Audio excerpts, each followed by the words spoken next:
खुलुमबाय गिबियावनो नोंथांमोनखौ बयखौबो चेनेलाव बरायना लाग्रोनाय जाबाय नोंथांमोननि थाखाय दिनै मोनसे गोनांथार भिडिअ लाबोनाय जादों आसा खालामदों नोंथांमोना बे भिडिअखौ बयबो जोबजासिम नायलांगोन होननानै लोगोफोर आं नोंथांमोननिसिम खोन्थाहरनाय जादोंमोन जोंहा पोस्ट अफिसनिफ्राय गासै 28,000निबो बांसिन साख्रिनि भेकेन्सि ओंखारना फैदों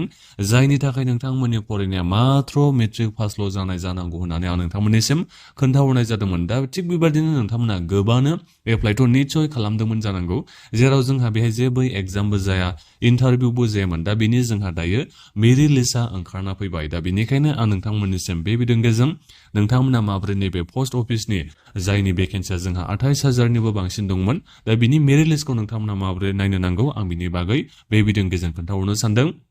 जानो हागौ खोमा नोंथांमोननि नामा सोरनाबा नैबे मेरिट लिस्टआव फैदोंबो जानो हागौ दा बेनिखायनो बोरै नायनांगौ नोंथांमोना बेखौ नैबे भिडिअ'नि गेजेरजों मिथिनो हागोन दा बेनिफ्राय आंनि नोंथांमोननिसिम मोनसे खावलायनाय थाग्रोबाय गिबियावनो गासिबो नोंथांमोना चेनेलखौ साबस्क्राइब खालामना लाग्रोलायनानै जाहाथे नोंथांमोना बेबादिनो आपडेटखौ नैबे चेनेलनि गेजेरजों मोननो हायो गिबियावनो नोंथांमोना नैबे पोस्ट अफिसनि अफिसियेल वेबसाइटआव नोंथांमोना फैबानो जाबाय आं बे अफिसियेल वेबसाइट लिंकखौ नोंथांमोना भिडिअ'नि डिसक्रिपसनाव होनानै दोनगोन दा बे अफिसियेल वेबसाइटआव नोंथांमोना फैनायनि उनाव नोंथांमोना नैबे नुदों जानांगौ नै short list candidate schedule 1 January 2026 जायनि एप्लाइ जोंहा आं नोंथांमोननिसिम एप्लाइ खालामनायखौ खोन्थाहरनो सानदों जोंहा एप्लाइ खालामनाया फेब्रुवारिनि 2 तारिखनिफ्राय जादोंमोन ओमफ्राय एप्लाइ खालामनाया फेब्रुवारिनि 16 तारिखआव जोबदोंमोन दा बेखौ नोंथांमोना गासिबो गोसोआव दं जानांगौ जायनि थाखाय जोंहा 28,000निबो बांसिन साख्रिनि भेकेन्सि फैदोंमोन दा नोंथांमोना मेरिट लिस्टखौ नायनो थाखाय नोंथांमोना गाहायाव फैनानै नैबे शर्ट लिस्ट कैंडिडेट नोंथांमोना बेहाय थुना होदो बिनिफ्राय जोंहा स्टेटआ मा आसाम नालाय आं बेहाय आसामाव थुबाय दा बिनिफ्राय list of short list candidate बेहाय नोंथांमोना दाना थुना होदो दा अब्ला नोंथांमोना गासिबो बेहाय नायजोबनो हासिगोन जे नोंथांमोननि नैबे एप्लिकेशन नाम्बारा गैगोना गैया एबा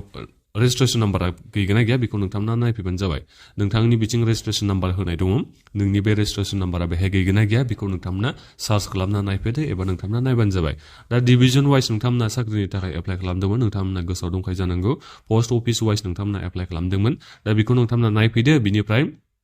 बेसेबां कार्ड अफ मार्क थांखो दा बेखौ जोंहा होनाय दङ जेरै 86 बबेबा पार्सेन्टेज थांदों एसटिनिया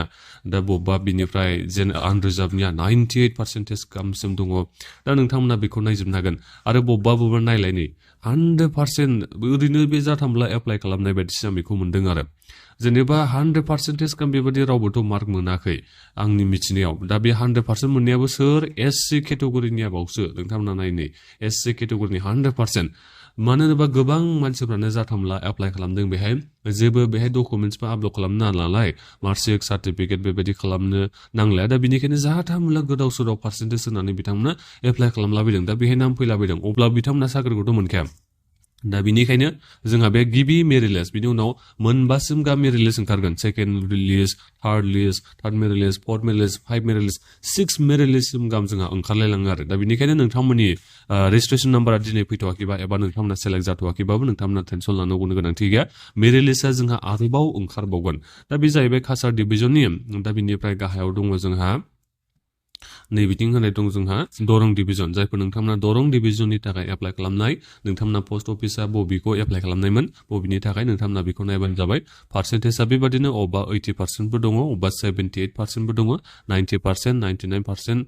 गोबां बिदिनो होलाबायनाय गोबां जाथामब्ला होलाबायनाय दङ सोरबा 100% होलाबायनाय दं बेथ' नंखायखा बे बिथांमोना साख्रिखौथ' मोनखायानोसै नोंथांमोननि नामा उनाव